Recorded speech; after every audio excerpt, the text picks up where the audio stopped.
যায় না। আমার বাবা চোর চিটিংবাজ, আমাদের পরিবারটা কেউ না। রোববার দিন বাড়িতে ছিলেন তো আপনারা সবাই? হ্যাঁ বাবা, সকালের ঘটনা। আর বাবার এরকম ধরে যাচ্ছে, দেখতে পারি গো। আমার বাবার কত কষ্ট, কত ছুটেছে, আমার সামনে যে ছুটে পালাচ্ছে, আমি আর পিছন দিয়ে সরে যাচ্ছি, আর বাবা যাতে পালাতে পারে। আমাদের তো পিছনে ভয় আছে, যদি কিচ্ছু হয় কি বলবো। বাবা আমার কলচারটা ছেলে বাবা। হিন্দু দেওয়ার হয় এইখানটাই তো সব ওই ঘরে বসেছিল, মারতে মারতে আর জামার কলার ধরে নিয়ে চলে গেল। প্রচুর লোক, প্রচুর লোক।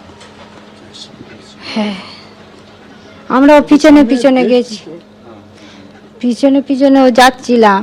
সবাই বলে তোমাদেরও মেরে দেবো। বাঁশ টাঁশ ছিল, তারপর ইট লাথি টাথি মেরেছে। ভয় থেকে আবার জলে পড়ে গেছে। এখান থেকে নিয়ে এই বাজারে ওখানে ও এখান থেকে বলছে আমি করিনি, আমি করিনি, আমি করিনি। বারুইপুর কাণ্ডে পুলিশের এনকাউন্টার আর গুলিতে মৃত্যু হলো এই ঘটনার অন্যতম অভিযুক্ত প্রভাস মণ্ডলের। পুলিশ সূত্রে যে দাবি করা হচ্ছে, ঘটনার পুনর্নির্মাণের সময় পুলিশের আগ্নেয়াস্ত্র ছিনতাই করে পুলিশকে গুলি করে পালানোর চেষ্টা করে প্রভাস, আর সেই সময় পাল্টা গুলি চালায় পুলিশও।